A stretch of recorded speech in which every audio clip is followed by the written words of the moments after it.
нас, короче, уже ночь. Представляете, ночь. Смотрите, сколько время. 12 часов 5 минут. Так, и число у нас сегодня 30-е. 30-е. Чего? Октября у вас. Суббота. Так, я тут немножко приберусь. Стол вытру. Надо же прибраться, да? Прежде чем делом заниматься. Правильно я говорю? Ой, что-то у меня нос один. Нос заложило. Капаю вроде не капаю. Ну ладно. Пробьет, я думаю, пробьет. Проблем особых не будет. Так, ну что. Короче, сейчас свалим с вами кофеек. Вот этот белый кофе. Кофе молка стоит. И вот рядом чашечка кофе. С такой будем чашечки кофе пить. С вами кофеек. И вот это мороженое. С мороженым будем. Сейчас здорово. Такая мороженица. Такая классная мороженица. Так, ну что, сегодня 30-е, да? Уже 30, у нас 30-е. Не знаю, как у вас, у нас 30-е уже число. Поэтому, надеюсь, меня нормально слышно, да? Слышно, видно все. Я такой свет приглушенный, но я могу чуть поярче сделать. Чуть поярче. Получится? Нет, ярче не делается. Можно темнее сделать. Вот такой вот. Я уж тут сильно не врубаю свет. Вот можно белый такой сделать свет. Что-то он мне глаз как-то. Можно вообще такой вот сделать. Глаз у меня как-то выедает белый свет. Вот такой вот красненький сделаем цвет. Так, ну что, за новости-то хотел бы с вами поделиться новостями. Так, телефончик. Так, давайте посмотрим, что там. У вас уже, наверное, поздно тоже, да? Ну вот. Да вы что, в России выявили 5 случаев нового варианта коронавируса. Господи, да вы что? В Москве выросла детская смертность от COVID-19. Кошмар. Что такое-то, а? Что творится на свете? Так.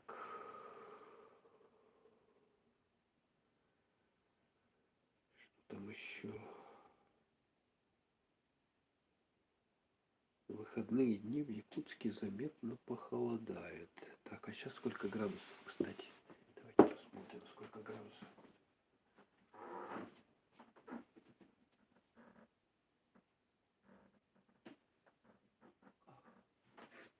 Не, ну сейчас, смотрите, сейчас я посмотрел на улице градусник.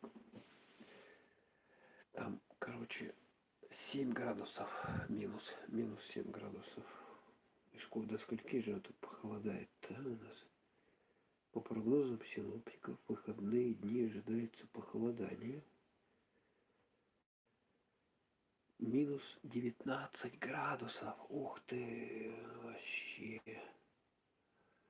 В субботу 30 октября ночью небольшой снег, днем преимущественно без осадков, ветер западный 3,8 метров в секунду, температура воздуха ночью минус 10-12, днем минус 8-10. В воскресенье 31 октября в ночные часы температура воздуха составит минус 19 градусов, а днем минус 8 градусов. Как 31 октября уже. Так что вот, к ноябрю мы с температурой минус 19 градусов подошли. Ну что ж, так и должно быть, по идее. Насколько я помню. Так, еще какая новость. В Якутске растет число заболевших коронавирусом детей, беременных и пожилых. О как. Так, и вот какая новость. новость, да?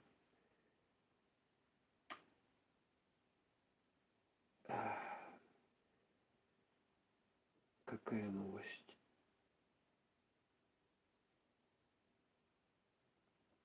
Что с 30 числа по 7, с 30 октября по 7 ноября будет у нас... Где эта новость? Куда она делась?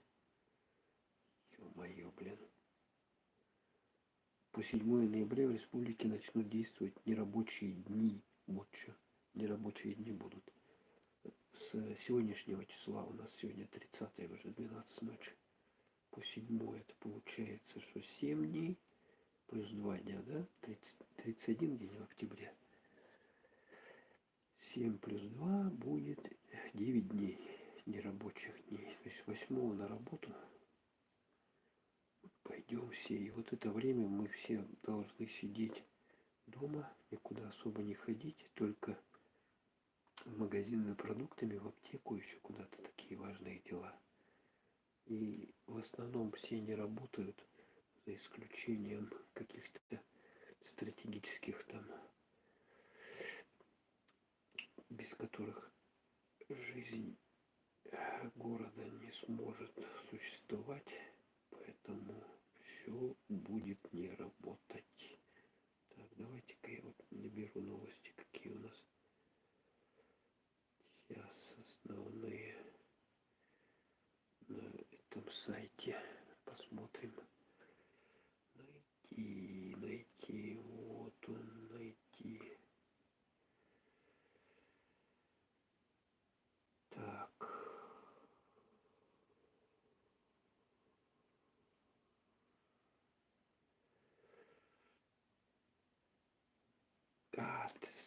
В ночь с 30-31 октября в Якутске пройдет акция «Ночь ревакцинации».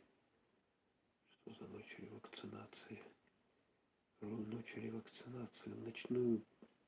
Ночная ревакцинация. Получить прививку от COVID-19 можно будет 30 и 31 октября.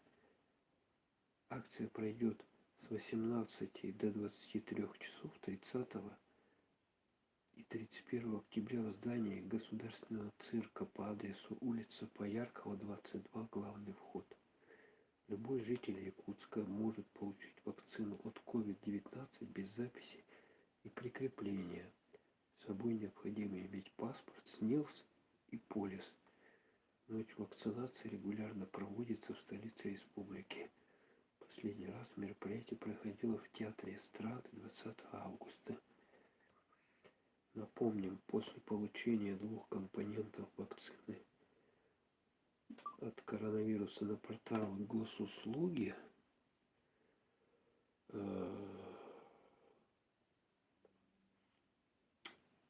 можно скачать QR-код. С 20 октября без сертификата о вакцинации или перенесенном заболевании нельзя посетить театры, кино, музеи. С 25 числа все спортивные заведения. А с завтрашнего 30 октября, ну сегодня уже получается, да, к пропускной системе присоединяется и предприятие общественного питания. Как отметил глава Якутии СН Николаев, система QR-кодов будет работать и после нерабочих дней. Вот такие вот пироги. Так, дайте-ка. Блин, кажется, WhatsApp нету в этом. Придется, значит, в этом. Где-то в WhatsApp были новости. Придется как-то здесь, на этом. Оказывается, WhatsApp. Его надо как-то сюда приписывать. И он у меня сюда нифига не приписан. Так, ну давайте все-таки. Заведение. С 25 октября вход в спортивные заведения Якутии разрешен только по QR-коду. Представляете, 25 октября фитнес-клубы, тренажерные залы тоже, получается, 5 дней у нас, да, бассейны, крытые, манежные, лыжные базы, крытые ледовые катки, центре тестирования ГТО и т.д. и т.п. Для пропуска на объект необходимо представить QR-код, сертификаты прививки или справку о пенсионном заболевании. Детей в заведение с системой QR-кодов будут пропускать только в сопровождении родителя, имеющего сертификат вакцинированного или переболевшего.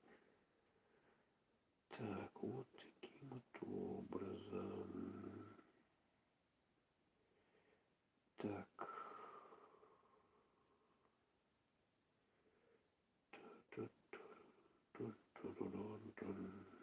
Так, ну что, давайте сейчас перемелим кофеек. Перемелим кофеек. Вот тут все стоит. Вы все это видите. Ух ты, смотрите-ка. Оперштаб Якутска в нерабочие дни рейды по выявлению нарушителей будут проводиться круглосуточно. Представляете, да? Так, кто там что пишет-то у меня? Кто-нибудь что-нибудь написал? Пока тишина. Никто ничего не пишет. Ну ладно, читаем новости дальше. Напомню, с сегодняшнего, с 30 дневник ребенка. Привет, Тима. У нас то же самое. Приятного на кофе. Ага, спасибо. Да, но это по всей стране. С сегодняшнего числа у нас уже получается вот эти ограничения. Так, вот что пишут тут. Оперштаб Якутска в усиленном режиме продолжает рейды по проверке объектов общепита, культурно-досуговые заведения общественного транспорта с 30 октября по 7 ноября, сообщает пресс-служба окружной администрации. Если ранее на рейд выходила одна группа, то во время нерабочих дней количество групп увеличат до 4. Ничего себе. Рейдовые мероприятия будут идти круглосуточно. Проверками будут охвачены все объекты общественного питания, торговли, оказания услуг.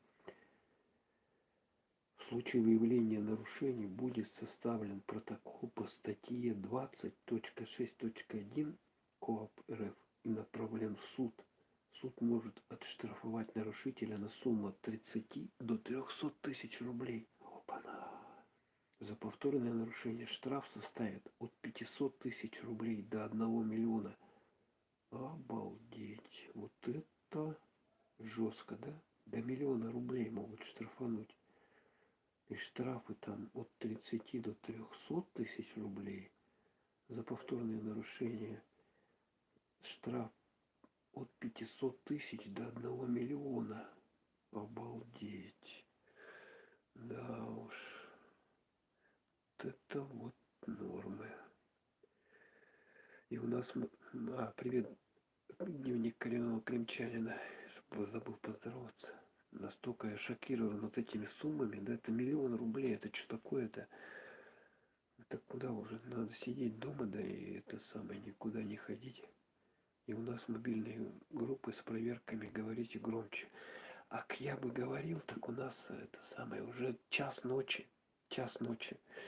Поэтому я пытаюсь тут ближе к телефону говорить. Как бы, если я буду громче говорить, я тут разбужу всех.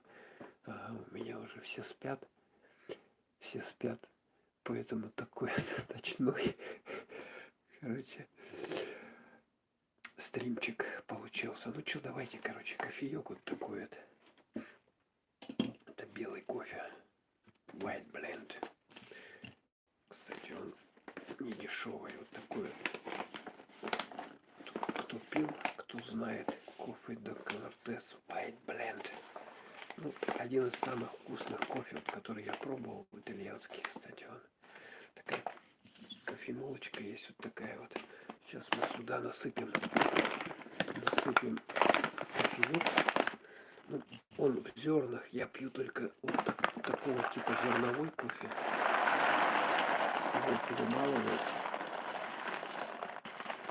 Его перемалываю.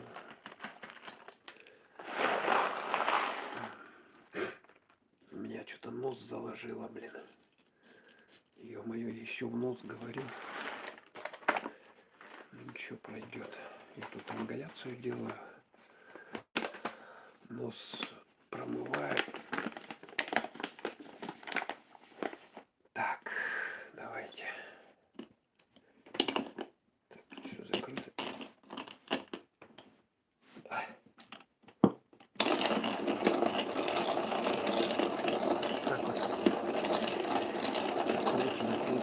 лучиком.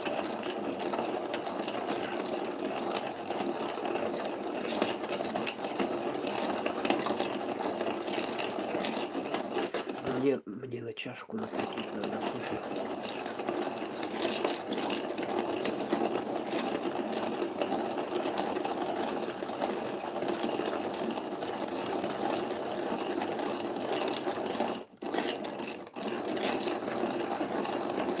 Лучше, конечно, электрическое, но что-то вот мне захотелось вот так вот вручную все это перемолоть.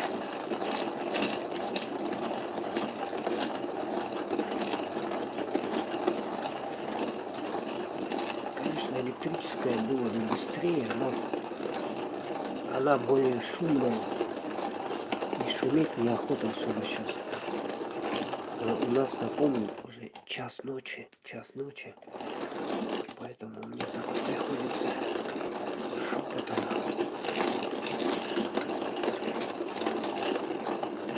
Интересно, все-таки 1 000 000 рублей штраф это кому? Обычному, что ли? Гражданину или какой-то фирме? Если будет нарушать. Ну что-то 1 000 000-то это слишком, по-моему, уже. Ой, что-то он как медленно делает. Дайте-ка вот это вот я тут перестрою немножко. Я знаю, можно подрегулировать степень помола вот таким образом. Так, берем вот это сюда, это сюда. Так, закручиваем. Он сейчас должен быстрее молоться. Похоже, у меня там слишком мелко было.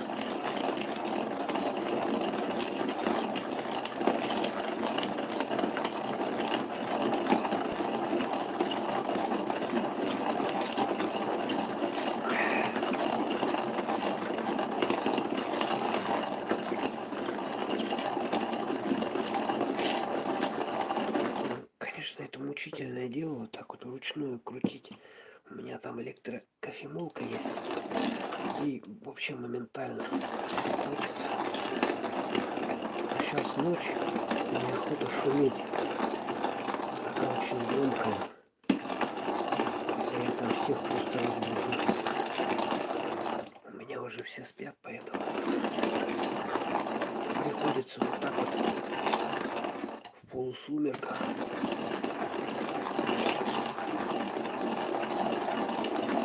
Что там получилось? Нет, накрутилось. О, уже что-то есть. Еще немного. Так.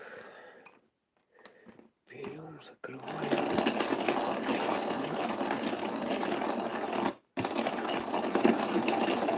Быстрее накрутить надо.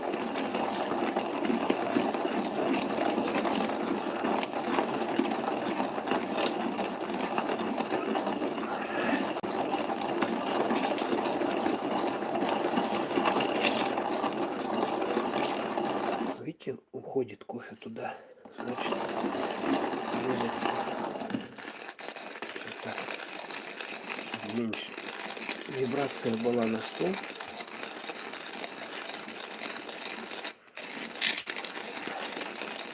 Сейчас еще там мороженое есть. Все мороженое с кофе, вообще классно. Новости почитаем. Еще какие. Еще что нельзя делать. Кто будет работать, кто не будет работать.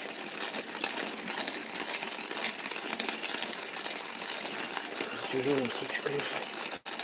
Я давно уже не крутил. Все, надо руки тренированные иметь. Сильно громко так тарахтит. Фу, что-то я устал уже. Сейчас посмотрим, сколько он там намолол. В принципе, мне хватит. Лишний этот я сейчас сыплю сюда обратно. О, все. Так. Опа, вон сколько. Видали, да?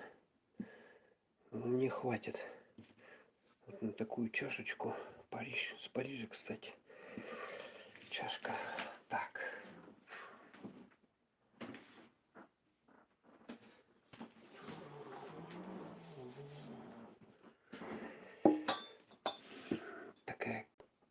кофеварка. У вас тоже, наверное, такие есть, да?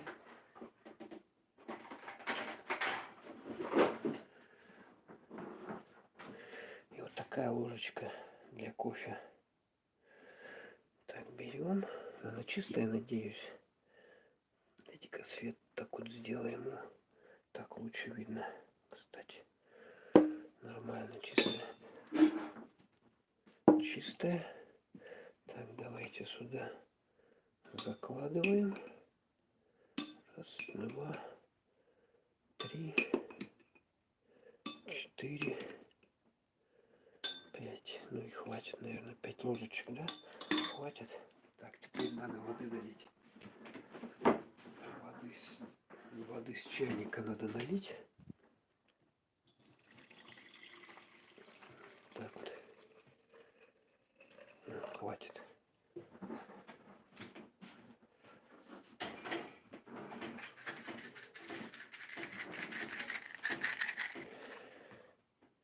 Спички. Зажигаем спички. Кто еще газ спичками зажигает? Я вот спичками люблю зажигать газ. По старинке так. Это приятный такой запах такой. Так вот сделаем. О, вот так вот. Раз, два. Нормально, да, горит? Так, я несу, зажигаю.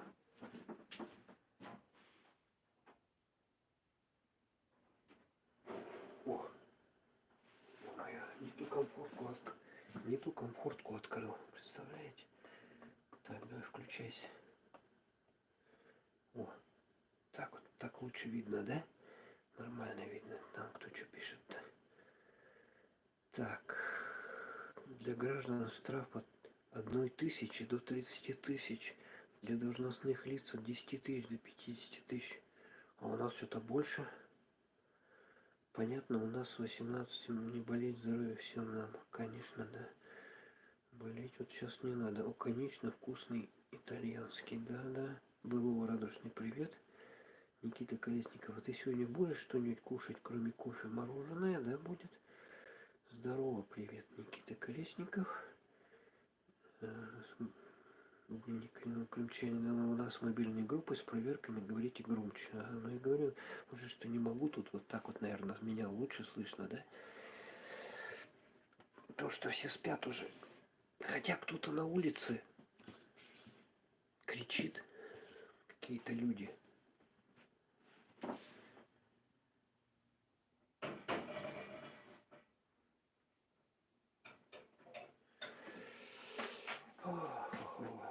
Так, давайте, пока там он стоит, нагревается, да?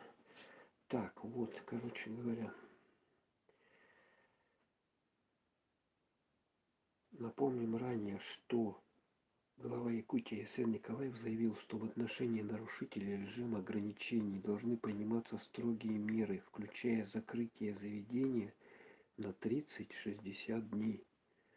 О как. Ну-ка еще тут новость тоже ее прочитать. В Якутии объявлены нерабочие дни с 30 октября по 7 ноября. Вот, видно, да? Разрешено работать только жизненно важным предприятиям и тем,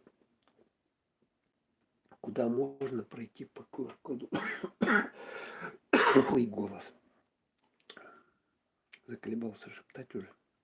В детсадах и школах на эти дни объявлены каникулы. Так. Айсен Николаев подписал указ о введении в республике нерабочих дней с 30 по 7 с сохранением за работниками заработной платы, сообщает пресс-служба главы правительства Якутии. Отмечается, что решение об установлении нерабочих дней принято исходя из санитарно-эпидемиологической обстановки на территории республики.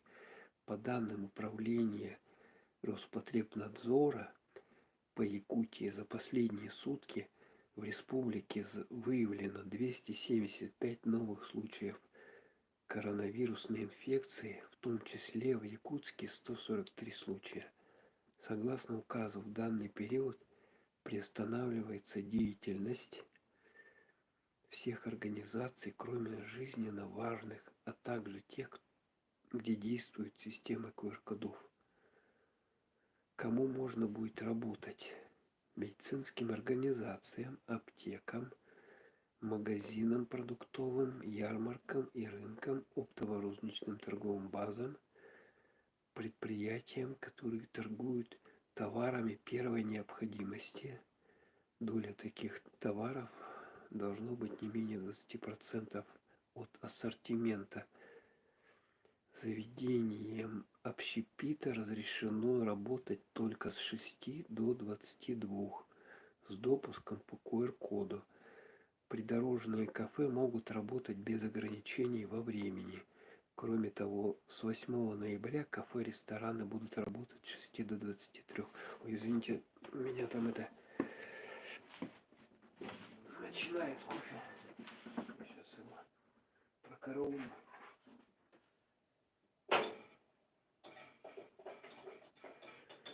А то оно убежит. Оно с этого кофейника очень быстро убегает, когда закипает моментально, и это самое. Потом приходится плитку чистить, потом приходится. Вон он уже, слышите, да? Так, фудкортом только при условии реализации готовых блюд путем доставки, продажи на вынос. Организациям культуры с допуском по QR-коду. Допуск детей до 18 лет разрешен только при сопровождении взрослого с QR-кодом. Организациям торговли, которые продают товары дистанционным способом. Ой, извиняюсь. Опять он начинает закипать. Так, уже закипает здесь. Лишь бы не убежал туда кофе, так. О, все, уже пошло. Раз, два, и обычно два и третье. Так, вот немножко проварить его, чтобы не убежало. Все. Все отлично. Кофе сварили, а будем наливать кофеек. Я не знаю, кто из таких маленьких чашек пьет. Тут объем. Кстати, смотрите, эксклюзив Франце. Сувенир, французский сувенир, Париж. Написано Париж. Телефон, факс. Тут смотрите, Эйфелевая башня. Вот это вот. Арка, да, триумфальная арка. Институт инвалидов, или как он называется. Вот это вот, у них храм вот этот там большой. Собор Нотр-Дам-де-Пари вот на заднем фоне. Кто был, тот знает. И Париж, любовь, да? Любовь в Париж. О Пари, о Мари. Так, ну что, давайте наливаем кофеек. Горячий кофеек. Наверное, надо эту тарелочку. Я так просто. Вот такая тарелочка есть. Надеюсь, подойдет. Такая тарелочка, и мы сейчас нальем. Надеюсь, мимо не выльется. Ох. Ну, будем просто кофе пить с мороженым. Без сливок. Просто вот такой вот кофе. Белый кофе. Где эта пачка? Поставить. Кстати, рекомендую вот этот кофе. Хорошее. Белое кофе. Потом я вам про белое кофе расскажу, что это такое вообще.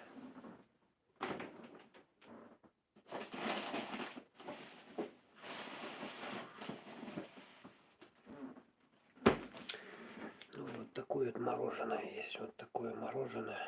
Такая большая пачка. Тут вообще килограмм. Целый килограмм. Смотрите, здоровая какая. Кило целое. половину отъели.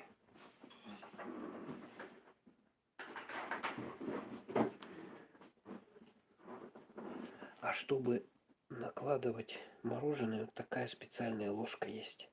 Вот видите, да? Это для мороженого, чтобы его удобно было черпать. Брать его и это самое ложить. Так вот, да, берем. Сейчас посмотрим, как получится. Я уже давно.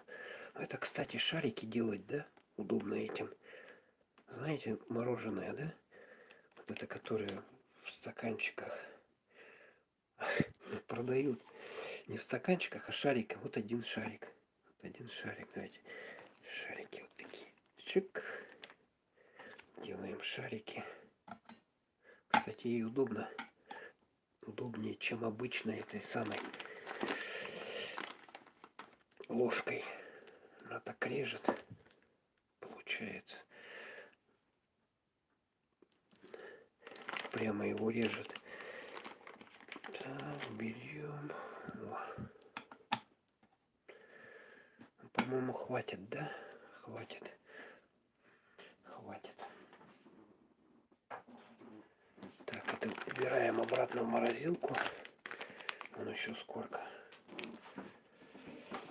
К сожалению, пломбир у меня был кончился. Пломбир. Осталось такое. Ну, хоть какое.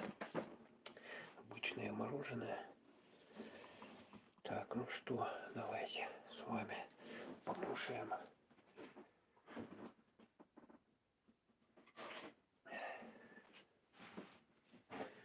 Так, вот такая вот ложечка есть. Чайная. Ну и давайте. Вот эту надо штуку, ее полить надо чем-то, да? Я обычно, у меня варенье есть. Варенье. Я сейчас этим вареньем полью, чтобы вкуснее было.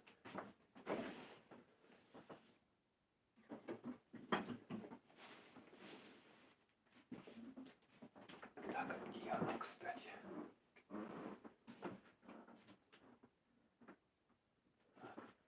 Странно. Куда банка с вареньем делась?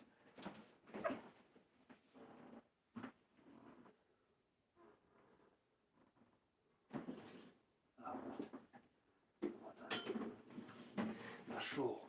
Вот тут у меня такое вот варенье. Ну, тут осталось уже немного. Вишневое. Я сейчас сюда просто наложу его. Просто капну. Оп, оп, оп, оп.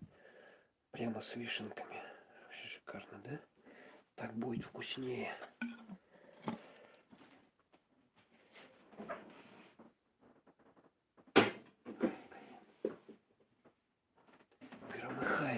Громыхаю. Так вот. Берем. Заодно сейчас новости почитаем. Дальше. Так вот. Мороженое с вишневым вареньем.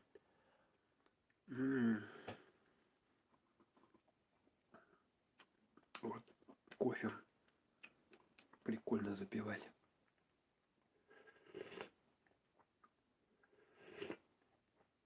Вообще бесподобно. Бесподобно.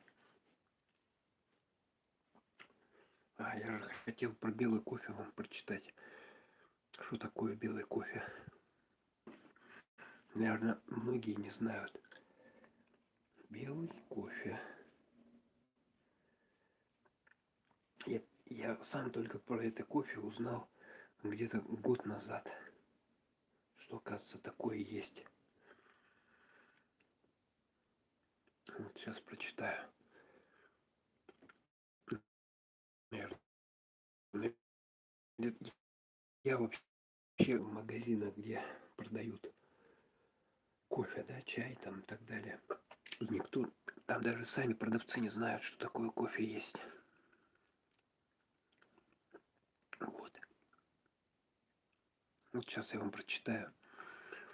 Белый кофе, вот, пожалуйста, есть. Так, белый кофе. Давайте. Все мы знаем, что такое черный кофе, да? Все пьют кофе, но черное, да, кофе. Вот такие вот зерна, да, значит, обжаренные. И получается то, что когда его завариваем, получается черным, да? Черный кофе, да? Но что такое белый кофе? Это рецепт или сорт, а может быть оригинальная разновидность кофейного дерева. Вот в чем дело. Далеко-далеко в Юго-Восточной Азии есть удивительная страна, разделенная морем на две части. Именно с этих... Так, короче, в 19 веке Малайзия. В недрах оловянных рудников трудились в основном выходцы из Китая. Работа была тяжелой, изнурительной и вредной для здоровья. Чтобы подбодрить дух и тело, китайцы пили много кофе, самостоятельно обжаривая свежие зерна. Повальная бедность требовала использования самых дешевых продуктов питания, в частности низкосортного кофе с грубым и горьким вкусом. Неизвестно, кто придумал первый добавлять к обжариваемым кофейным зернам немного пальмового маргарина, полученного в результате переработки масла, но идея быстро прижилась и получила массовое распространение. Полученные зерна давали настой с приятным, чуть сладковатым вкусом, а маслянистая нотка еще эффективнее смягчала кофейную горечь. Такой напиток назывался белым кофе. Китайцы специальным иероглифом обозначали способ обжарки зерен. На русский и другие языки этот иероглиф переводится как «белый». В современной рецепте приготовления обыгрывается историческое название, и в напиток добавляют сгущенное молоко или сливки для придания соответствующего цвета. Существовал у китайцев и черный способ обжарки кофейных зерен. Так, короче, белый кофе. Вот смотрите, сейчас вам покажу. Обычные кофейные зерна слабой обжарки на пальмовом маргарине. Способ придумали более 100 лет назад для того, чтобы смягчить резкий вкус дешевого низкосортного кофе. Ну, это вот раньше, да, было, как бы, да? Вот, кстати, вот это White Blend. Почему вдруг последние десятилетия наблюдается такой повышенный интерес к белому кофе? Да, такой пристальный, что малайзийский эпох, в котором напиток имеет большую популярность, торжественно нарекли белым городом белого кофе. Вы представляете? Ну, короче, вот это кофе, оно более крепкое. Более крепкое, и оно, значит, больше эффект дает. Я так понимаю. Как готовят белый кофе? Почитаем. Если отвлечься от легенды вдохновенной рекламы, то как готовят эпохский белый кофе? Для него смешивают арабику, робусту, либерику. Пропорции смеси выбирают произвольно, вероятно, исходя из наличия сырья. Зерна подвергают слабой обжарке с добавлением пальмового маргарина. Затем они остужаются, перемалываются, и из них заваривается не очень крепкий напиток. В него добавляют сгущенное молоко из расчета 1 столовая ложка на 100-150 мл кофе. Вместо сгущенки можно положить сливки. Получившийся напиток имеет густой сливочный вкус со сладкими нотами. Может иметь привкус конфет и рисок. Кофе совсем не крепкий, но помогает восстановить силы за счет повышенного содержания глюкозы и жиров. Белый кофе готовится из самых обычных зерен, никакого специального сорта не существует. Ну вот, короче, да, там различные виды белого кофе. Белый кофе ча, туда-сюда, кшир. Тут я уже что-то углубился. Белый кофе тяньши, flat white. Ну вот, и как готовят белый кофе flat white. Ну, короче, молоко надо. Ага, у меня получается нифига. У меня вот так вот. Просто я сварил его и все. Ну ладно. Пускай хоть такое будет. Ну вы поняли, да? Короче, обжаривают на его пальмовом маргарине. и оно какой-то вкус другой приобретает. Не как обычный, а значит, с какими-то своими нотками белый кофе. Ну, кому интересно, попробуйте. Найдите, если найдете такой кофе. У нас практически невозможно его найти.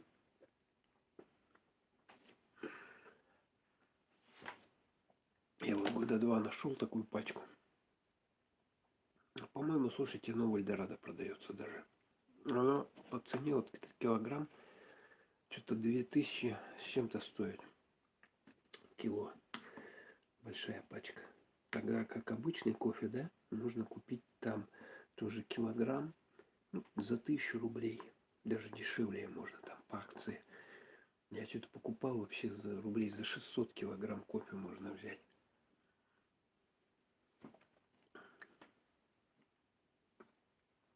Ну, вкусно. Ну что, когда кофе запиваешь, а он с горчинкой, все прикольно получается. Так, давайте я тут провод отключу. Вот этот провод. Упс. У меня на подзарядке был. Телефон сидел. Так, я что-то хотел еще про это прочитать. Дальше новости с вами. Да давай ты включайся. Так, о. Мы с вами про это прочитаем еще. Про коронавирус вот этот, про ограничения. Так, кому разрешено работать, да? Значит, это медорганизациям, аптекам, магазинам, продуктовым, фудкортам, организациям культуры, допуск по QR-коду, организациям торговли, гостиницам, хостелам, промышленным предприятиям, обеспечивающим медицинским кислородом медорганизации, организациям жизнеобеспечения, работающим, к примеру, в сфере энергетики, тепла и водоснабжения, непрерывно действующим организациям. В торговых центрах может работать только аптека, продуктовый магазин, магазин с товарами первой необходимости. Ну, это понимаю, это мыло, то есть там туалетная бумага, шампунь, вот такого плана, да? Также могут работать рестораны и кафе по системе QR-кодов. Также с 8 ноября вводится требование о допуске в торгово-развлекательные центры, торговые центры, торговые комплексы только по QR-коду. С 8 ноября, то есть это после того, как вот это локдаун кончится, да, у нас 30 по 7 число.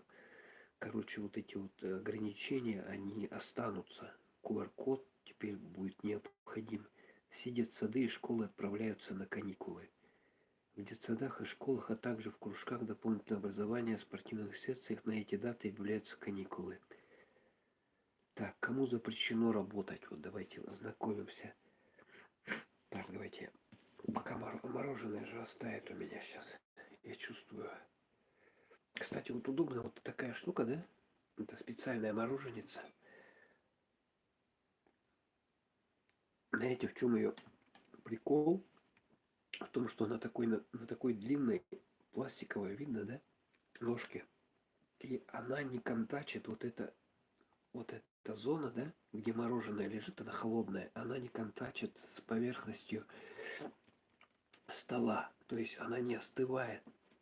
А за счет того, что вот это сделано из пластика, который, значит, не очень хорошо проводит тепло, получается, что мороженое вот в этой, значит, верхней миске, да, оно медленнее нагревается. Таким образом, оно дольше не тает. Ну, я не знаю, я сейчас таких не видел, чтобы продавали их. Это с далеких еще времен Советского Союза. Поэтому вот мне удобно есть. И, кстати, удобно держать ее. То есть, когда вы держите за саму, да, часть, то вы, получается, теплом руки нагреваете чашку, и кофе у вас, значит, мороженое тает. А если вы будете за нижнюю часть держать, да, то получается то, что меньше тепло будет. Хотя, конечно, от руки тепло все равно поднимается вверх. Короче, такая специальная конструкция, да, мороженицы. Вот в ней лучше всего мороженое есть с нее. Да, вкусно, конечно. Ничего не скажешь. С кофейком-то вообще шикарно. Вообще шикарно. Такое сочетание сладкого с горьким.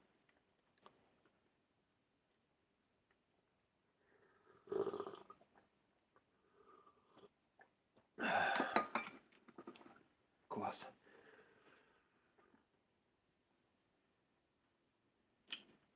Тима, у тебя завтра выходной? Да. У нас завтра все уже. Во-первых, завтра у нас, вернее, сегодня, да, 30-е. Почти 30-е, да? Точно 30-е. Суббота. Ну, во-вторых, дневник криминального окончания. Пока, Тима, я на работу. Всем удачи и добра. Спасибо, ага. Спасибо, удачи вам тоже. Не болеть. Дневник коренного окончания с вишневым вкусным. Да, конечно, бесподобно. Люблю море. Привет, Тима. Привет. Люблю море. Дневник коренного окончания. Штраф для юридических лиц до 500 тысяч. А у нас до миллиона. До миллиона. Представляете, да? При повторном нарушении до миллиона. Дневник коренного окончания для граждан штраф от 1 тысячи до 30 тысяч. Для должностных лиц от 10 до 50 тысяч. Ну да, но все равно на 30 тысяч залетит-то это, ё-моё. Не хотелось бы, да?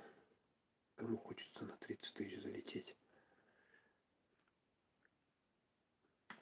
А завтра не, все у нас, значит, локдаун, и мы не работаем до 8 числа.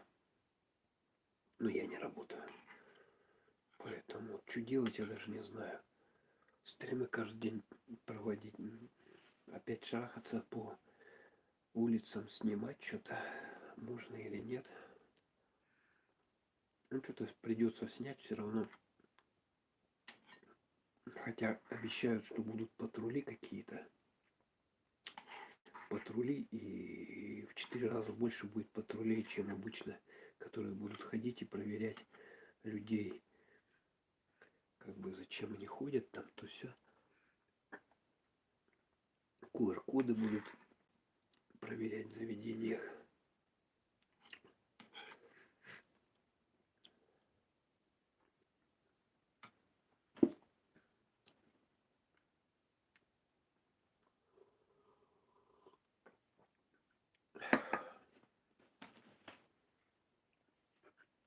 Так, давайте дальше. Кому запрещено работать?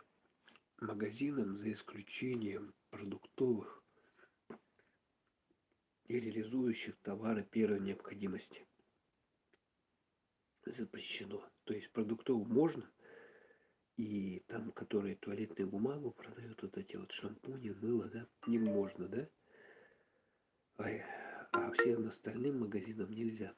Так, нельзя работать торгово-развлекательным центром, торговым комплексом. То есть, где вот большое скопление магазинов, да? Им нельзя. Вещевым рынкам и ярмаркам. Вещевым. Продуктовым можно. Парикмахерским нельзя работать. То есть, кто хотел подстричься, тот не сможет. Салоном красоты, маникюр, педикюр, там то все. Косметическим салоном нельзя. Спа-центром нельзя. То есть, там массажик вам не сделают и так далее. Вы не попаритесь там где-то. Жирок не сможете скинуть лишний. Морщины разгладить. Спа-центром нельзя работать. Туристским базам и комплексом базам отдыха нельзя работать. Зоопарком нельзя работать. Фитнес-клубом и тренажерным залом нельзя работать. Спортивным залом нельзя работать. Крытым манежем нельзя работать. Лыжным базам нельзя работать. Крытым открытым ледовым каткам нельзя работать, спортивно-досуговым организациям нельзя работать, открытым ледовым каткам нельзя работать, пунктам проката лыж нельзя работать. Но у нас, слушайте, по-моему, снег выпал, да? Снег выпал, а, по-моему, на лыжах еще никто не катается. Ну, он так, это еще мало этого снега, поэтому где это? Если только на озере каком-то, да, промерзло, не промерзло, рискованно сейчас еще. Наверное, уже замерзает. Ну, у нас тепло было, понимаете, тепло, поэтому тут вот эти дни только начинаются холодать. Вот теперь было, где-то днем было 4 градуса тепла, поэтому все это таяло, гололед на улицах. Очень скользко. И вот этот снег, этот лед припорошил, допустим, с утра, да, и потом, когда идешь, вообще падаешь вообще конкретно. Там лед-то не видно под снегом. И падаешь, и, ё-моё, я один раз долбанулся тоже даже. Так неприятно было. Так, горнолыжным парком нельзя работать, ледовым нельзя работать, бассейном нельзя работать, баням, саунам нельзя работать, солярием. То есть там, где вот баньку принять, там в сауне, да, посидеть, попариться, да, шлаки из себя выгнать тоже нельзя. Компьютерным клубом нельзя работать, залом, клубом, залом компьютерным, да, букмекерским конторам и тотализаторам нельзя работать. Фирмам по организации и проведению лотерей нельзя работать. Также нельзя работать иным организациям, не вошедшим в указ. То есть, кому разрешили, да, тем можно, да, а кого забыли, тем тоже нельзя. То есть, так вот. Кого забыли, тому нельзя. Кто не указан, тем, кому разрешено, значит, тем нельзя. Таким образом, какие еще ограничения? Граждане старше 60 лет, прошедшие полный курс иммунизации против COVID-19, обязаны соблюдать режим самоизоляции по месту проживания. То есть возраст 60 лет, не прошедший полный курс. То есть те, кто прошли 60-летние и старше, да, они могут где-то ходить, с QR-кодом, соответственно, те, кто не прошел, им нельзя вообще. Так, работодателям рекомендуется перевести на дистанционный режим граждан старше 60 лет и лиц, имеющих хронические заболевания и состояние иммуносупрессии на 4 недели для вакцинации. При невозможности такого перевода рекомендуется предоставить таким работникам ежегодные оплачиваемые отпуска или отпуска без сохранения заработной платы. Также работодатели обязаны обеспечить сотрудникам 2 выходных на вакцинацию с сохранением зарплаты. Также сообщается, что в период с 30 октября по 7 ноября будет усилена работа органов полиции, административных комиссий и иных контрольных органов. Вот таким вот образом. Вот такие вот дела. Короче, полный П. Ох. Да, ладно, надо есть мороженое, а то оно уже тает. Смотрите, оно уже мне хорошо подтаяло. Что-то нос вообще конкретно заложило. Я думаю, мороженым полечим. Клин клином вышибают, как говорят.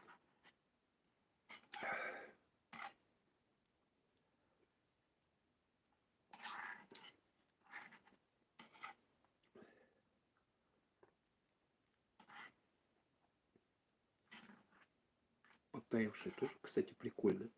Но когда с этим, с вареньем вишневым перемешивается, такой вкус прикольный получается.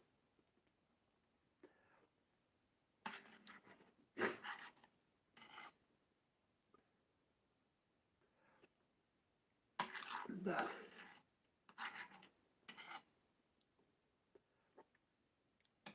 Смотрите, мы уже почти все съели. И кофе тоже тут. А, там кофе есть еще. Это просто чашечка маленькая. Сейчас я вам для сравнения покажу, какая обычная чашка и какая вот эта чашка.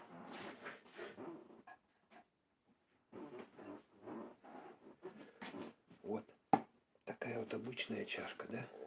Вот это вот обычная. А это вот под кофе чашка вот такая вот. То есть тут 200 миллилитров, да? А здесь сколько там? 50 что ли?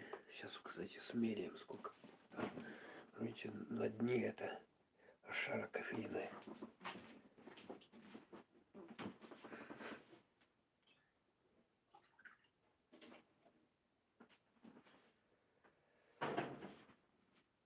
Сейчас мы смеряем сколько воды.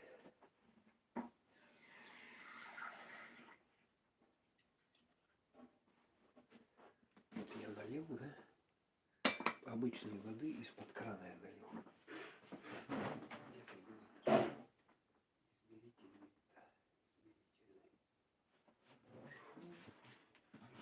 Где эта чашка измерительная была?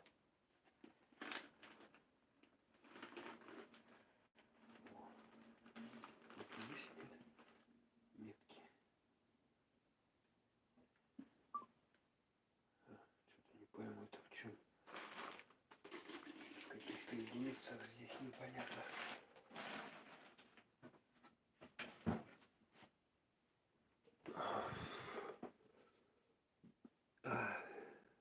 СЛ, что такое СЛ? 10, 100, 10. Что это такое? ОС 5. СЛ. Не пойму ничего. Что за СЛ, что за ОС? Где-то другая посудина была.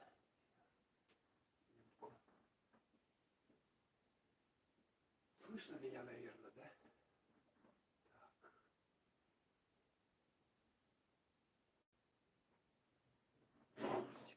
Сейчас я сюда сложу еще. Бутылочка специальная такая была, мерная. Надеюсь, она здесь нет.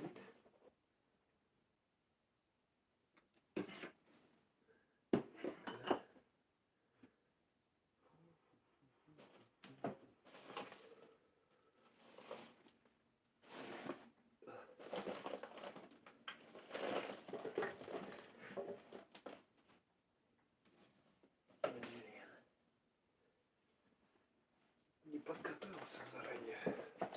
Приходится.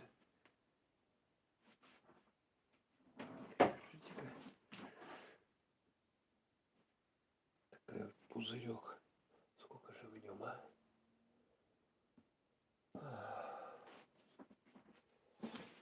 Ё-моё.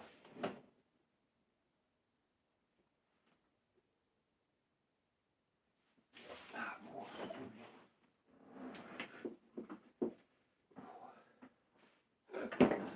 О, нашел я. Короче, тут у меня какое-то старое лекарство. Здесь сейчас его вылью, и мы померяем. У меня уже срок, по-моему, прошел. Годен до 05.22. Нет, слушайте, натрит натрия хлорида. Он еще нормальный. Но тут видите, да, в чем дело? Здесь пузырек вот с этими. Перелить его куда-то в другое место. Сейчас я перелью в другую бутылку. Сейчас я его перелью.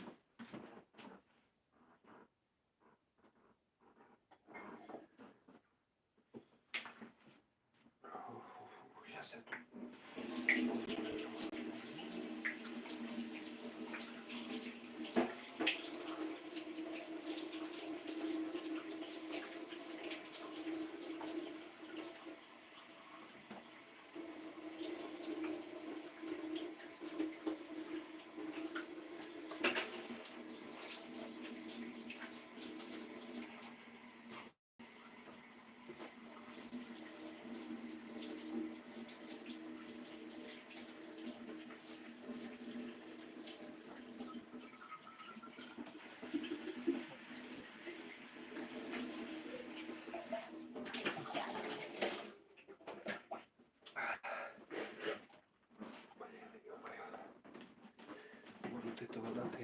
попить. Так, сейчас я перелью бутылку.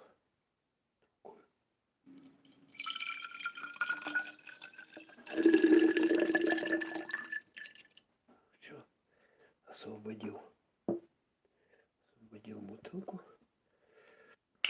Пустая. Где-то такая же у меня точно была. Видите, с пробкой осталась. Так, теперь давайте померяем, сколько здесь воды в этой чашке, вот в этой вот. Я знаю, вот здесь вот 200 миллилитров, да, а здесь сколько? Так, как мне влить-то сюда? Слушайте, о, я мастер, оказывается. Все, перелил. Так, и сколько получается здесь?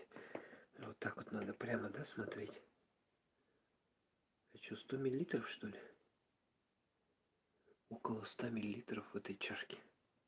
Ё-моё. Точно. Около 100 миллилитров. Представляете, вот эта чашечка 100 миллилитров, оказывается. Но она большая под кофе-то. А давайте вот эту замерим, сколько здесь. Наверное, здесь 250. Сейчас вот эту воду я сюда вылью. Эту. Это около 100, да? Теперь я еще там из-под крана наливаю.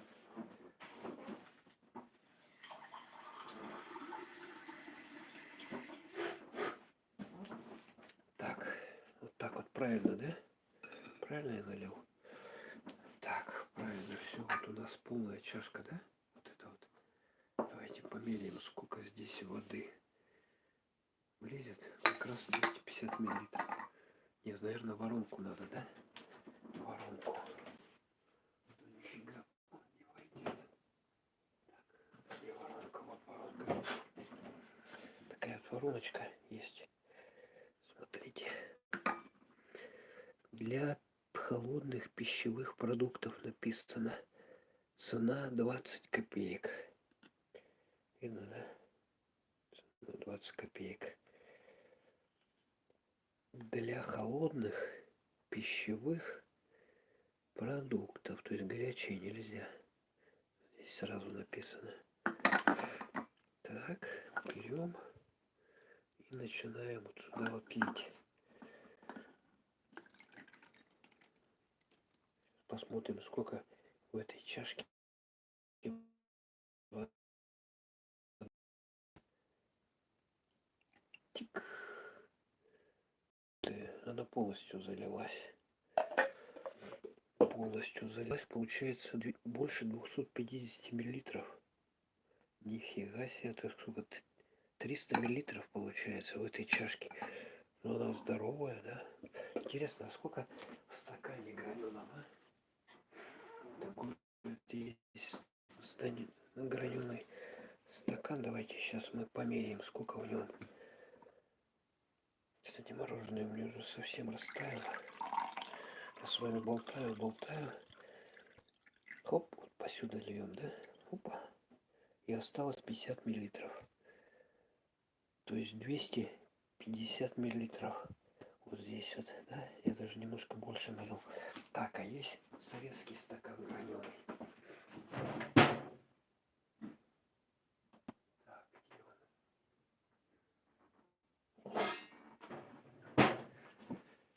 Вот он, советский граненый стакан. В нем, кстати, вот этих граней сколько республик было в Советском Союзе. Сейчас смерим, где больше. Вот этот, он вообще, по-моему, пошире. Или мне кажется? Нет, мне кажется, они одинакового диаметра. У меня? Да у нас ночь просто, ночь, понимаете? Сейчас час ночи у нас. Привет. Поэтому мне приходится шептать. Пол скрипит у тебя деревянный пол, доски или паркет. Доски. Деревянные доски, а сверху мы постелили вот эти листы с, как они называются, древесно-волокнистые. И линолеум там еще сверху. Привет, Елена. Привет, доброй ночи, привет. Было радужный, как там Максимов жив после вакцинации, не звонил ему? Ну, не знаю, пока он не откликнулся. Дима, у тебя завтра выходной, да, все, пандемия, у нас все, локдаун, все, не работаем. До 8 числа на работу все идем. Пол скрипит, да, ну, все прикольно, скрипит. Не паркет, а доски, да, доски. Так, все, короче, я сейчас посмотрю в этом стакане советском настоящем, в нем сколько. Ну, в нем, кстати, получается этот выше современный стакан этого стакана, который раньше делали. Ну, видно, да? И в нем осталось еще здесь немножко. То есть, по идее, давайте, сколько вот в классическом стакане, в советском. Да мне еще что-то насморк тут начал проявляться. Сижу дома уже, в принципе, я уже тут неделю сижу дома, да? И, короче говоря, насморк какой-то ни с того ни с сего. Не, ну так у меня все нормально. Я же привитый. И потом у меня ПЦР, вот я недавно сдавал, отрицательный. Это просто такое вот расстройство, как бы немножко. Сейчас же грипп, да? Ну, обычно осенью, всегда такое бывает. Я не знаю, по жизни. Короче, смотрим 200.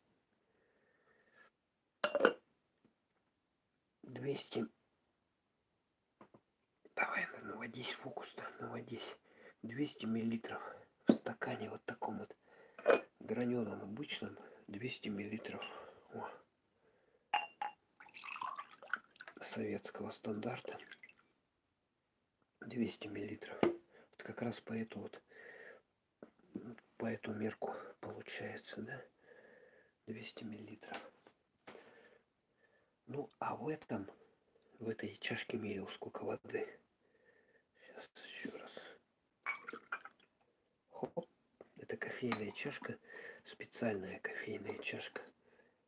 Сейчас мы померяем, сколько здесь воды. Там же ничего нет. Пусто, да? Пусто. Хоп. Мне интересно, сколько кофе влазит в нее. В эту чашечку. Так, 100 миллилитров. 100 миллилитров, ну чуть-чуть меньше. 100 миллилитров, короче, если до верха наливать ее, нормальная доза. Так, ладно, все понятно.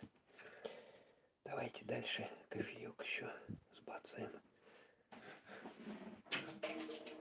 А я обратно перелью эту суспензию. Сюда я закрою и поставлю в холодильник. Короче, это лекарство специальное.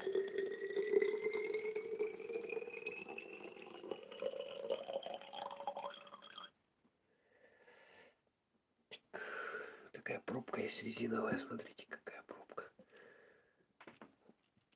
Закрываем, короче, ну еще натрия хлорида. Короче, эта штука, вот когда какое-то недомогание, его используют для внутривенного введения стерильно. Черта себе, раствор для инфузий. А нафиг оно мне нужно тогда? Что-то в холодильнике стоит. Для чего оно нужно-то?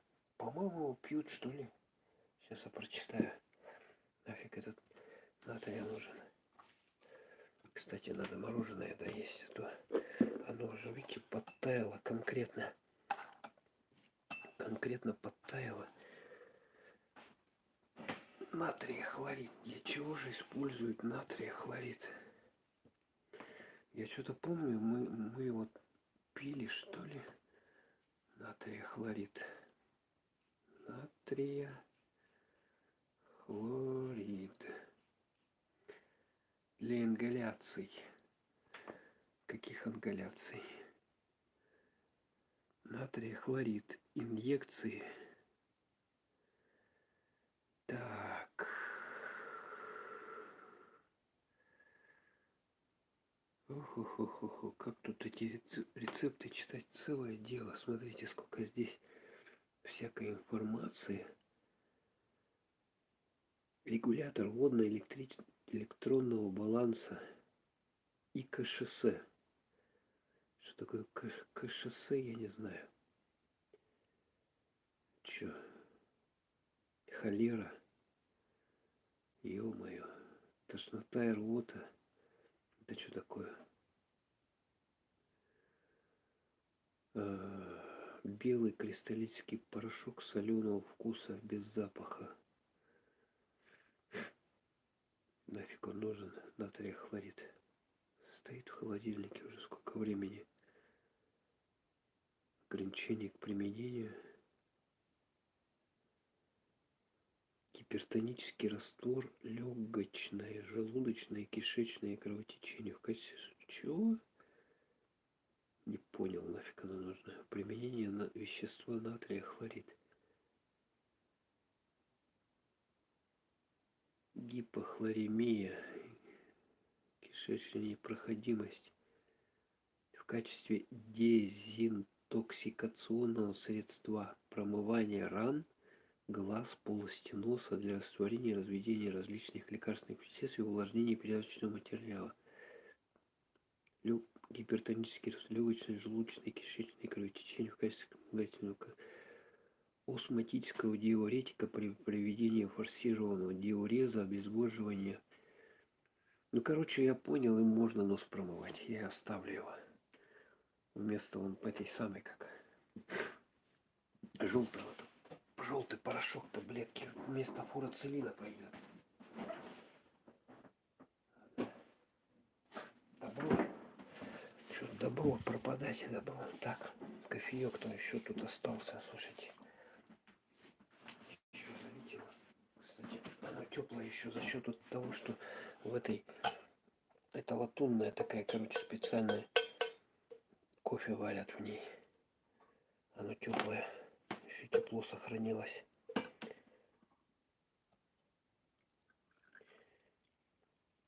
Кофеек. Ну, мы, поскольку кофе с мороженым, сюда не ложим ни сливки, ни молоко не подливаем. Чтобы чувствовать вкус кофе и мороженого.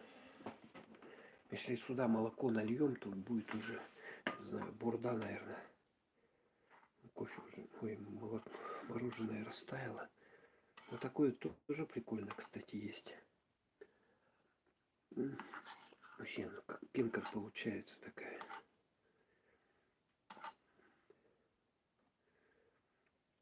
Его, кстати, я знаю рецепт один. Можно будет сделать.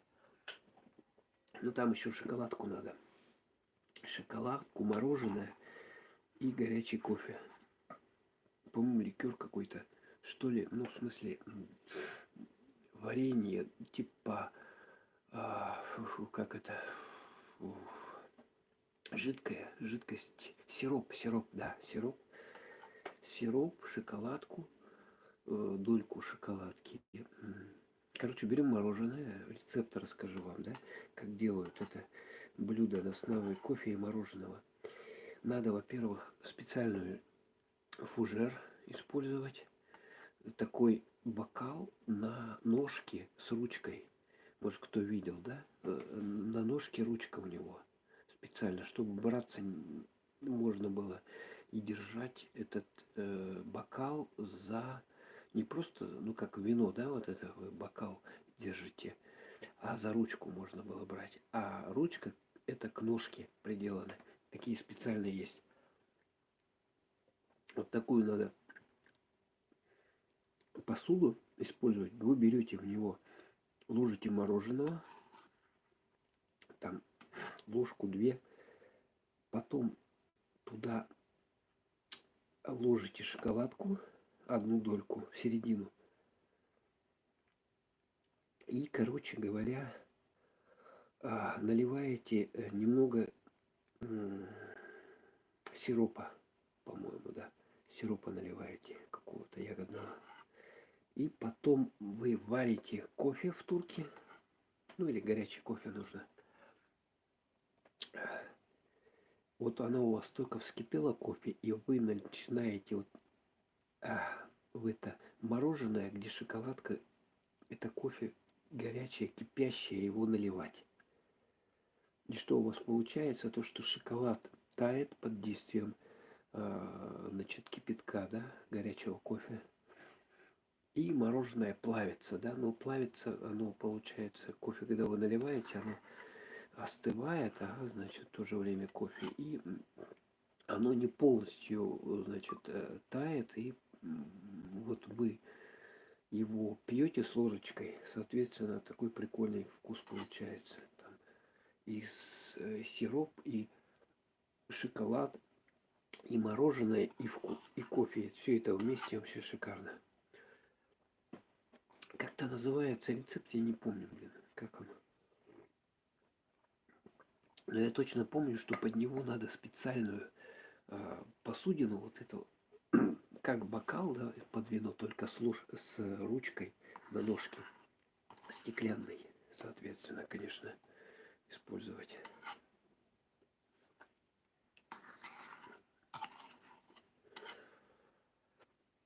Так, ну тут все уже. Все, я слопал.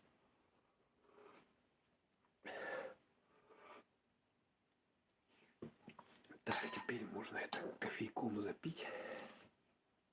Кстати, пьем с вами вот такой кофе White Blend.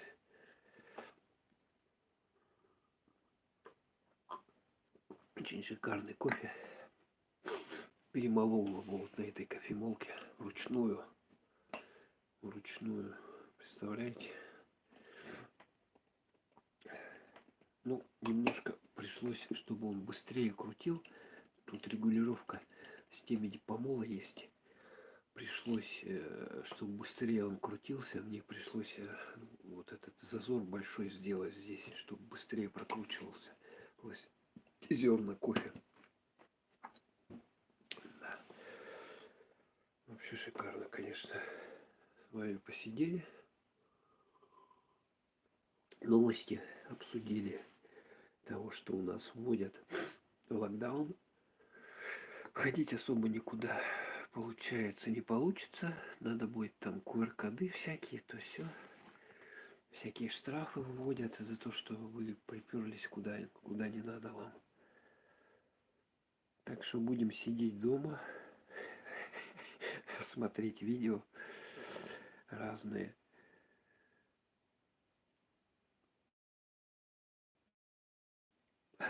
Так, еще что из новостей прочитать.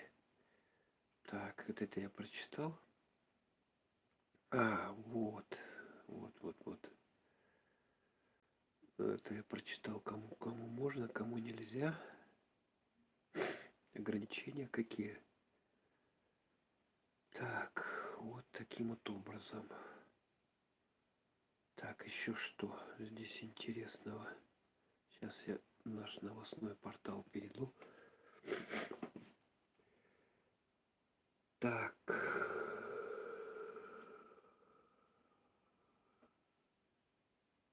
Пожары.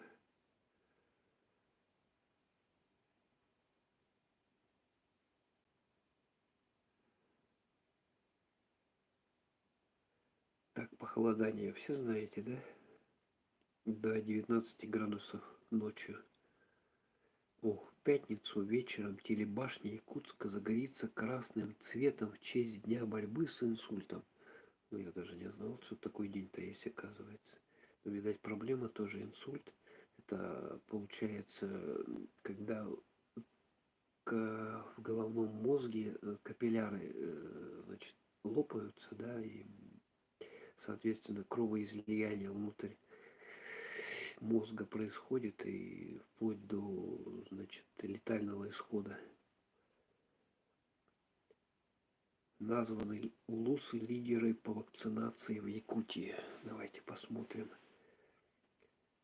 Власти Якутии обнародовали данные о ходе вакцинации в регионе. По состоянию на 29 октября процент вакцинации взрослого населения в республике составил 54% всего. То есть чуть больше половины. Так, кто больше всего привился? В Хангаласском 55%, в Татинском 54%, Меги на Кангаласском 52%, в Горном 50,67%, и в Амгинском 48,51%. Так, это получается центральная группа улусов. По юго-западной улусам у нас получается лидер Ленский 60%, потом Алданский 60% тоже, Нюрбинский 57%, Вилюйский 55%, Сунтарский 51%. На юге больше прививаются, да? Так, арктическая. Ух ты, на Арктике это как здорово, оказывается. Смотрите, арктическая группа улусов привелась вообще шикарно. Алаиховский 77%, Мумский 74%, Верхнеколымский 71%, Нижнеколымский 70%, Среднеколымский 68%, 96%. 68,96% Среднеколымский. Он вообще шикарная. Смотрите. Так, и восточная группа улусов, да, у нас. Усьмайский 62%, Аймекунский 61%, Тампонский 53%. Так, город Якутск привит 55,61%. Республика Саха в целом, Якутия 54%. То есть больше всего получается в республике в Алаихском улусе 77,42% привившихся. То есть в Арктике лучше люди прививаются, да, кто живет в арктических районах. А так в целом по республике 54% привилось людей. Вот так вот. Оперштаб Якутска: в нерабочие дни рейды по выявлению нарушителей будут проводиться круглосуточно. Представляете, да? То есть вы думаете, что выйдете там вечером, да, или ночью куда-то, чтобы сходить, да, там, и вас, короче, схватят на улице.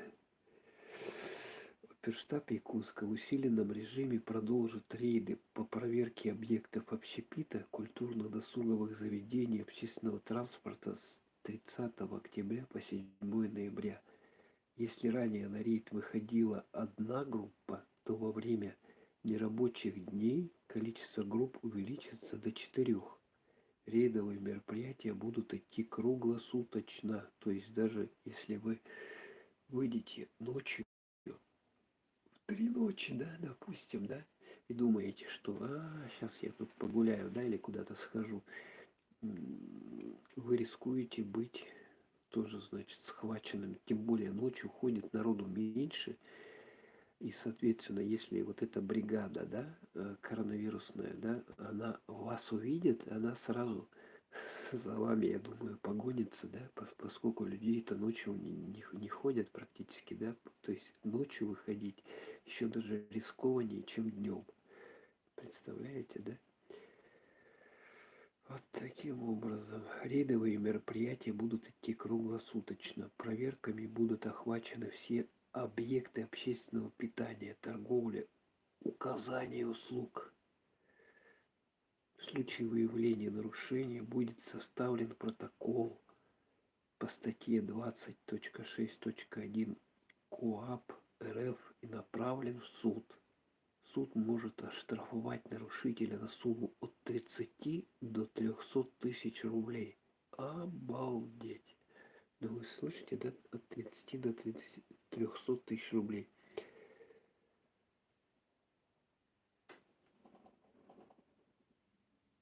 Или это юридические. За повторное нарушение штраф составит от 500 тысяч до 1 миллиона. Да, это, наверное, юридических лиц. Я так думаю. Напомним. Так, закроют еще на 30-60 дней. Вот таким вот образом. Вот такие вот вещи творятся. Так.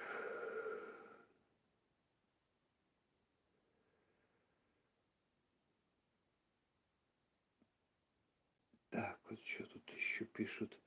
Данные по коронавирусу в Якутии на 29 октября зарегистрирован новый максимум заболеваний. О, кривая идет вверх, если видно, да?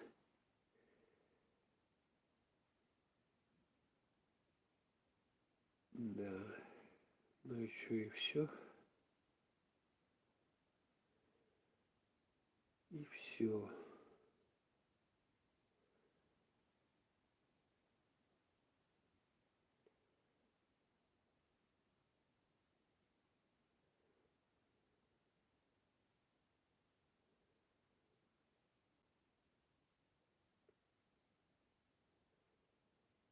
Так, все получается, да? Так, а что же у нас? Давайте включим новости страны. Новости страны включим. Как мне сюда перейти? Яндекс. О, сейчас новости страны почитаем. Так.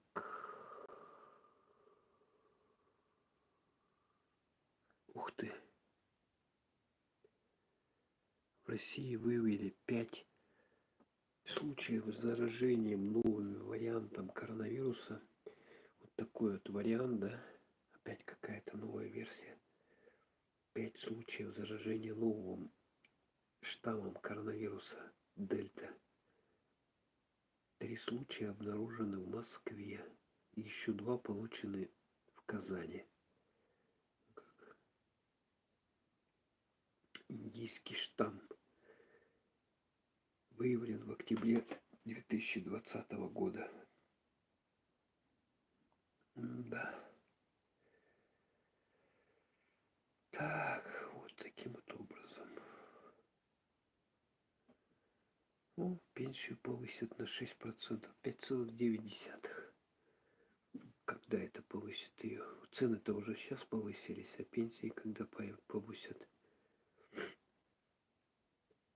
Так, ну-ка, Минздрав Якутии о работе медучреждений. Сейчас мы прочитаем с 30 по 7. Будут работать? Ну, медики-то же должны работать, да? Министерство здравоохранения Якутии сообщает о режиме работы медицинских организаций в выходные. Участковые врачи, терапевты, педиатры общей практики все дни с 30 по 7 ноября с 9 до 15 часов работают. С 9 до 15. В том числе прием вызовов на дом с 9 до 15. Вызов врача на дом можно сделать ежедневно через колл-центры медполиклиник и приложение Медсеть. Это приложение ставится на телефон, скачивается с Play Market, кто не знает, да? И через него можно вызвать терапевта к себе на дом. Так, ну здесь также указаны телефоны различных учебных учреждений, лечебных.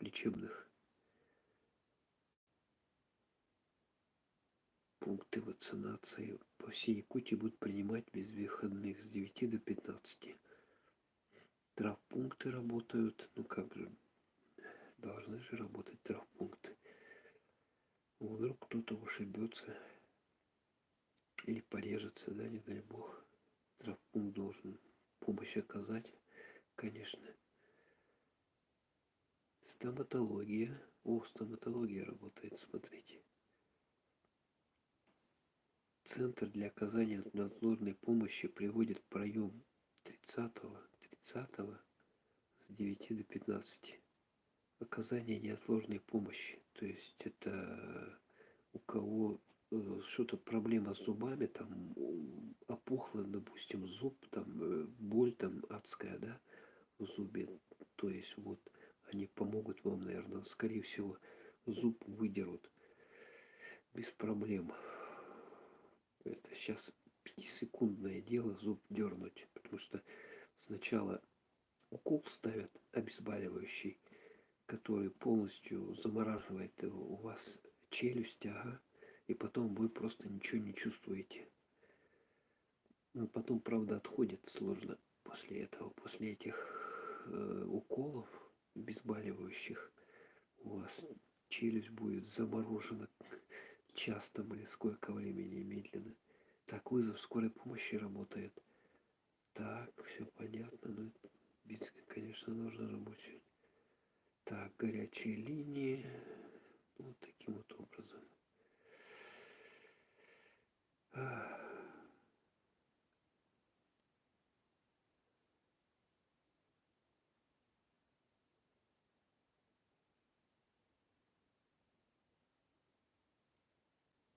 Ну и все, по сути дела. Все основные вот новости. Ну-ка, вот еще новость какая-то есть. Это якутские новости смотрим с вами. Главврач медцентра Якутска: среди заболевших ковидом большое количество беременных детей и пожилых людей. 12 часов назад. Так, как сообщает Министерство здравоохранения республики, в регионе задействованы все возможные ресурсы. Занятость коек пациентами с коронавирусом составляет свыше 80%.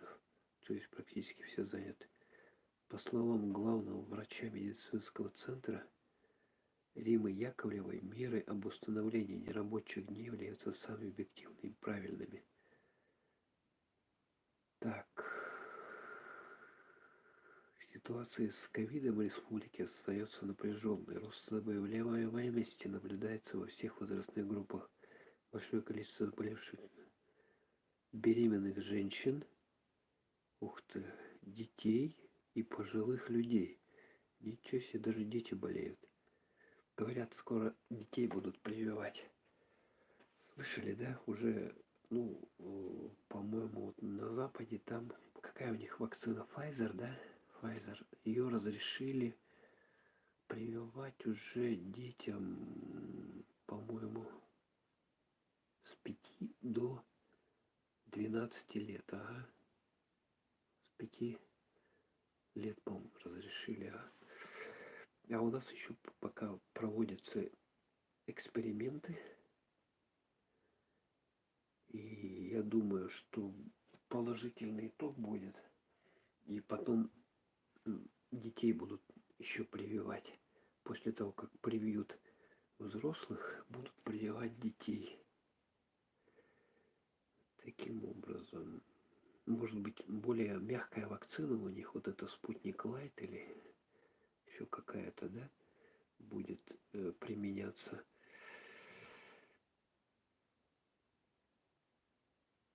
Так, ну и все.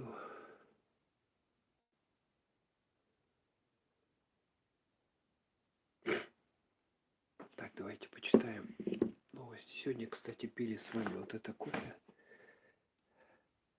Интересное кофе. Так, Людмила Зимонина. Тима, добрый вечер. Здравствуйте, Людмила. Было радостно. Снег лежит у вас? Да, у нас снег там полностью. Снег лежит, уже похолодание. Короче, обещают у нас здесь минус 19 ночью. Сейчас у нас минус 8 градусов. Вот сейчас вот. Сейчас у нас время 1 час 37 минут. 37 минут. То есть уже, в принципе, глубокая ночь. Вот не спится что-то мне. Решил пообщаться. Так говорю, потому что все спят уже. Вы понимаете? Время уже 2 часа. Все спят. Неохота людей будить. Вот таким образом. Ладно, давайте еще раз. Спасибо всем, кто был. Пойду я спать. Кофеек, мороженое мы с вами покушали. Берите вот такой вот кофе. Если найдете белый кофе. Кафе Дон Кортес. Сейчас прочитаю. В Италии оно итальянское кофе. Килограмм в пачках. Хотя можно, в принципе, меньше найти.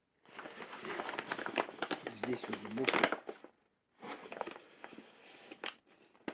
надпись.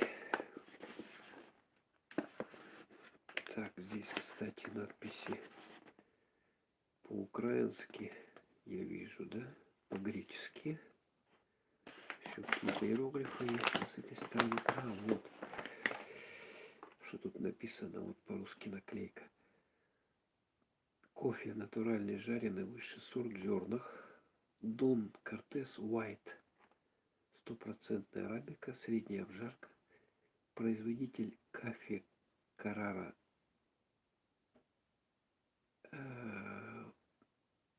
Италия. Короче, Италия. Не буду тут читать вот эти нюансы, да, все. Сделано в Италии. Такое, берите нормальное кофе. Проверено. Где-то я его, по-моему, в Эльдорадо видел. У кого есть сеть магазинов Эльдорадо, где продают электронику, они там продают, кстати, и в том числе кофемашины, да, знаете, да? Кофемашины, кофеварки, кофемолки продают. И продают в том числе и кофе в зернах. Ну, вот такое вот. Вот такой вот кофе. Такой вот обжарки. Насыпаете вот сюда вот. Лучше, конечно, электро. Перемалываете. Ладно, все, не буду я шуметь. Кстати, прикольная вот эта вот кофемолка. Фарфоровая часть. Вот тут рисунок такой интересный есть на нем. Ладненько. Приятно было с вами пообщаться. Обсудили с вами новости. То, что особо нельзя шарахаться. Где-то будем сидеть дома, чтобы не распространять заразу, чтобы она наконец-то ушла от нас, да, и, значит, не болеть никому. Всем пока. Так, давайте я прочитаю еще сообщение. Ага, все, в принципе, уже нету. Всем пока. До новых встреч.